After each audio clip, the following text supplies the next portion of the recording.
Assalamualaikum warahmatullahi wabarakatuh. Waalaikumsalam warahmatullahi wabarakatuh. Selamat salam bahagia untuk kita semua. Kali ini saya di demonstrasi kontekstual mengenai tentang praktek coaching supervisi akademik. Perkenalkan, nama saya Ahmad Syaiful Arif Hidayat. Kali ini saya berada di posisi pengamat. Kemudian nama saya Sarfa Atib, saya posisi sebagai coach. Nama saya Rita Eni, saya sebagai coach. Baik, langsung saja kita mulai. Assalamualaikum warahmatullahi wabarakatuh, Bapak Sarfa Atib. Waalaikumsalam warahmatullahi wabarakatuh. Iya, baik Bapak.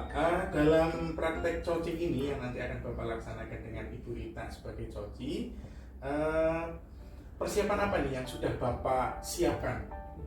Yang pertama itu belajar bagaimana cara menggunakan metode alur Tirta. Di antaranya ada tujuan, ada mengidentifikasi masalah, ada rencana aksi, dan bertanggung jawab untuk nanti melakukan coaching di saat ini. Ya, baik Bapak. Untuk coaching nanti nih ya, kira-kira kompetensi apa nih yang akan Bapak kembangkan? Yang pertama bahwa kehadiran penuh atau fokus. Yang kedua bagaimana nanti mengajukan pertanyaan yang berbobot kepada coach. Bagaimana cara nanti menggali potensi atau permasalahan yang ada di coach. Nah, untuk lebih detailnya Pak, kira-kira nanti kompetensi mana yang akan Bapak observasi? Nanti saya akan melakukan pertanyaan-pertanyaan yang berbobot atau pemantik untuk biar nanti coaching itu bisa mengungkapkan masalahnya di sesi coaching. Oh iya, baik Bapak. Nah, kemudian untuk indikator yang ingin Bapak kembangkan itu sendiri seperti apa itu? Mungkin nanti akan memberi pertanyaan-pertanyaan yang terbuka terhadap coaching, bertanya, memantik bagaimana nanti masalah yang ada di coaching bisa tersampaikan di dalam pembicaraan coaching ini, Pak. Oh begitu, luar biasa Bapak. Baik, saya tadi sudah mendengar jawaban Bapak, sangat luar biasa. Kali ini monggo silakan Bapak dapat melakukan praktek coaching kepada Bapak Sarfa Atib dengan Bu Rita. Semoga lancar, sukses, dan semangat selalu Bapak. Monggo. Assalamualaikum Pak Sarfa Atib. Alhamdulillah Bapak sehat. Terima kasih sudah datang. Waktu yang ini nanti ada apa ya? Ada masalah apa ya? Gini Pak, saya itu kan pengen cerita, tapi saya nggak pengen cerita anak didik saya Pak. Saya kebetulan pengen cerita teman sejawat saya. Belum apa ya Pak ya? Tidak apa-apa. Oh iya. Silakan. Ceritanya tuh saya kan punya tukang kebun nih Pak di sekolah saya. Namanya Pak Fatur. Pak Fatur ini kadang dalam menjalankan tugas sebagai tukang kebun dan kebersihan itu kurang maksimal. Contoh, kalau misalnya bersih-bersih itu kadang-kadang yang di sela-sela yang sedikit dalam itu nggak disapu. Kemudian kadang juga rumput-rumput yang ada di pot-pot itu Pak, saya harus nyuruh Pak. Wah gitu kan. Nah, kemudian yang kedua itu Pak Fatur ini harusnya kan tidur di SMK kalau malam. Tapi karena saya belum tahu nih Pak, karena hal apa itu ternyata sekarang tidak lagi tidur di sini. Saya kan takut Pak, kalau penjaga malamnya misalnya nggak jaga malam, terus yang jaga di sini siapa Pak? Kan saya juga punya barang banyak Pak di sini. Pak yang kedua, ketiga Pak. Banyak ya Pak ini. Yang ketiga, kebetulan istrinya saya beri kesempatan untuk berdagang Pak ceritanya. Tapi banyak siswa saya siswa-siswa yang ada di SMK itu nggak pada beli di situ gitu. Nah itu jadi permasalahan juga buat saya gitu Pak. Nanti percakapan ini kan mungkin terbatas ya. Iya. Kira-kira tujuan dari percakapan ini apa nantinya? Tujuannya? Kalau saya sih pengennya ya Pak ya, di akhir nanti itu dengan kita ngobrol seperti ini tuh saya pengen kalau itu bisa melaksanakan kewajibannya dengan sebaik mungkin. Kemudian yang kedua, Pak Fatur itu bisa nginep di SMK Pak, walaupun mungkin tidak sepenuhnya, tapi ya pengennya ya kalau malam itu tidur di situ. Kemudian yang ketiga itu ya pengennya siswa sini itu ya pada jajan di kantinnya Pak Fatur ini ya yang dikelola sama istrinya gitu Pak. Berarti menurut ibu itu kalau ciri-cirinya Pak Fatur itu kalau dari angka 1 sampai 10 itu menurut ibu itu di angka berapa? Masih angka 6,5 Pak. Oh, 6,5. Karena ya itu tadi kalau hal kebersihan saya harus nyuruh ya kan Pak. Kalau harus nyabutin rumput saya harus nyuruh juga gitu Pak. Kemudian kalau suruh tidur sini saya sudah WA itu kadang ya hanya sebentar terus pergi lagi gitu kan Pak. Nah terus kalau masalah kantin katanya makanannya tidak kurang variatif tapi juga kebersihannya kurang juga Pak. Seperti itu sih tadi nilai Pak. Masih tak nilai juga. Pengennya setelah nilai 6 itu nanti mau berapa itu? Ya 8 itu ya alhamdulillah Pak, tidak harus 100 kayak tidak harus 10 kan Pak ya, kalau kan prosesnya lama Pak, tidak harus 10 lah ya 8 juga masih oke lah. Terus kira-kira rencananya apa itu untuk menjadikan tadi permasalahan Pak Fatur itu ada kepikiran untuk rencananya mau apa? Rencana saya sih sebetulnya Pak, pertama kalau hal yang kebersihan sama tentang keindahan taman lah ya Pak ya, saya pengen manggil Pak Fatur, ya. Manggil dalam rangka kita teman sejawat, yaitu kita obrolin lah permasalahannya apa seperti itu.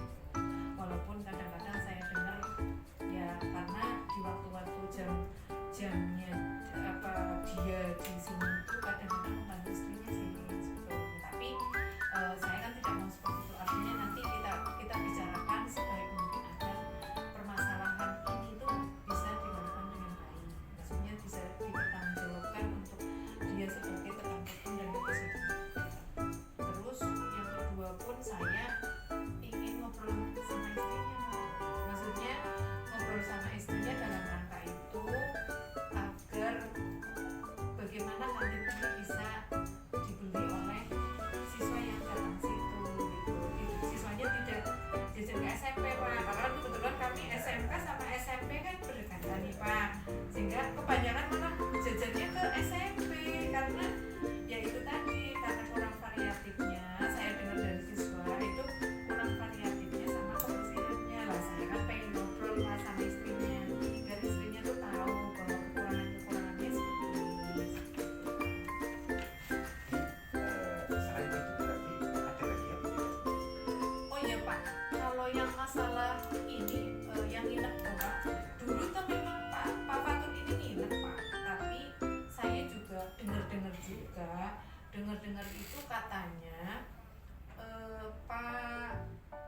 kenapa dia itu tidak tidur di SMK itu karena ada bapaknya yang sudah tua.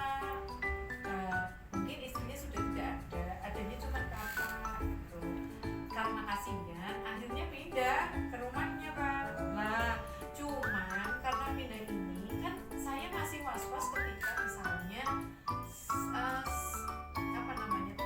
penjaga malamnya pas kalau nggak berangkat kan. Kalau penjaga malam itu masa tiap hari sebulan berangkat terus kan belum tentu Pak ya kan, pasti kan ada hari dimana dia harus libur kan gitu kan. Lah ketika libur ini saya pengennya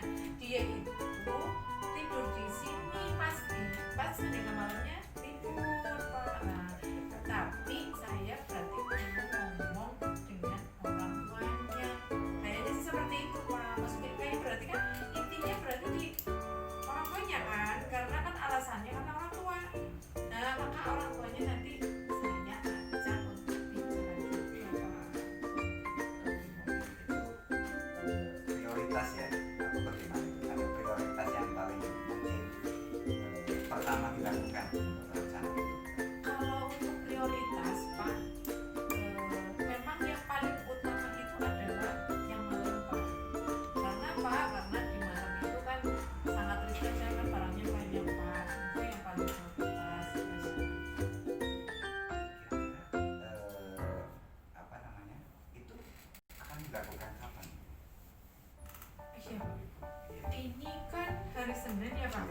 Iya, hari Senin. Kalau besok hari Selasa, insya Allah saya akan langsung menemui Pak Faturnya dulu.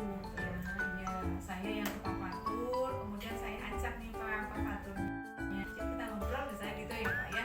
Nanti sama Pak Fatur, nanti kita ngobrol dulu sama Pak Fatur. Tapi karena yang lebih urgent itu adalah malam, maka saya juga memohon kepada Pak Fatur nanti untuk bisa pertemukan saya dengan bapaknya.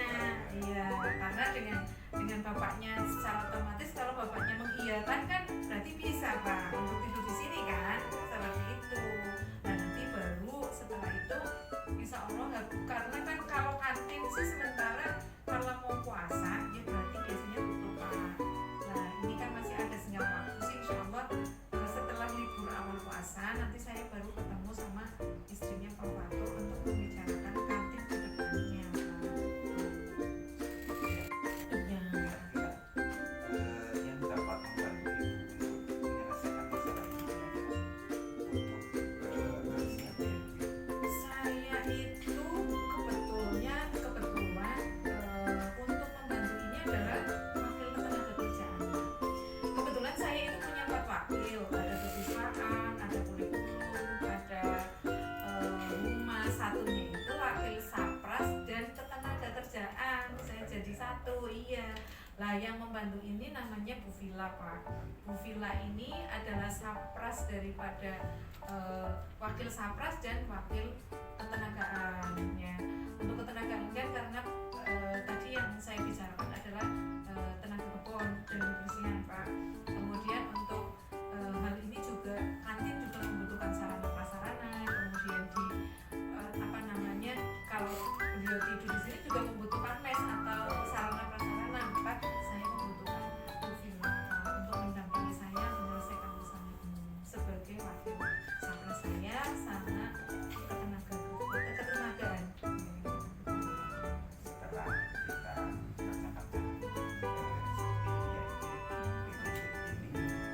ibu kira-kira apa yang sudah didapat dari percakapan ini? Dari percakapan ini sih sebetulnya saya sudah bisa memberikan solusi sendiri ya Pak, bahwa oh ternyata solusinya itu tadi saya harus menemui dulu Pak Faturnya gitu kan. Kemudian setelah dari Pak Fatur saya menemui bapaknya gitu ya. Kemudian sampai dengan nanti terakhir saya menemui istrinya agar ini bisa diselesaikan seperti itu. Rasanya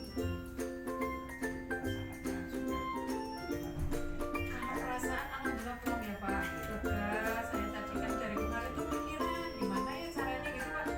Bagaimana ya caranya menyelesaikan ini agar saya juga tidak selalu apa ya memerintahkan untuk hal-hal kecil gitu.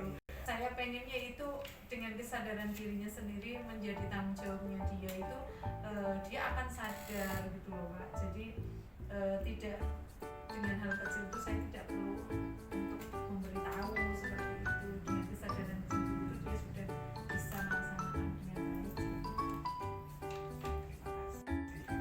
Iya Bapak. Izin. Bisa bermanfaat ya Alhamdulillah bagi Bapak. semuanya. Izin. Nanti kapan-kapan kita ngobrol lagi. Insya Allah Biar Bapak. saya juga tahu progresnya ibu nanti bagaimana nanti yang pelaksanaan setelah pelaksanaan. Siap Bapak, nanti saya kabari.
Bapak, terima kasih.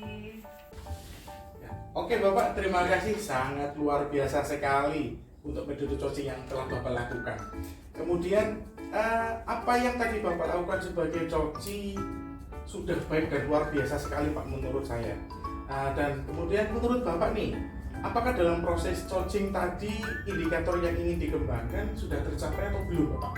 Menurut saya indikator yang ingin saya sampaikan tadi di dalam coaching ini sudah tercapai Bapak, yang dengan menggali melalui pertanyaan-pertanyaan, melalui mendengarkan apa yang disampaikan oleh coaching. Oke, baik. Dari apa yang saya amati saat Bapak melakukan coaching tadi sudah luar biasa sebagai contohnya tadi Pak.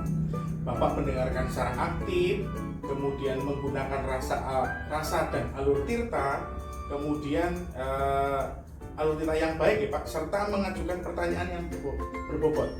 Nah, dalam coaching ini nih, Bapak sudah membuat coaching merencanakan tindak lanjut ke depan.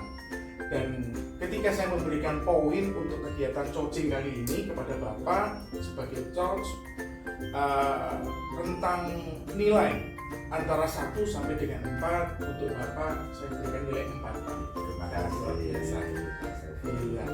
Baik, setelah coaching ini dilaksanakan nih Pak ya, kira-kira Bapak mau meningkatkan kompetensi apa lagi ke depannya?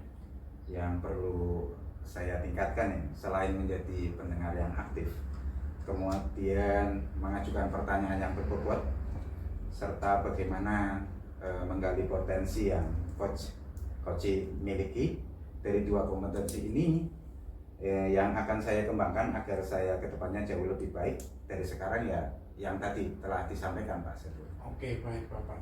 Saya percaya kepada Pak Sarto Atif, dan saya yakin Bapak dapat menjadi coach yang lebih baik ke depannya seperti yang Bapak praktekkan hari ini.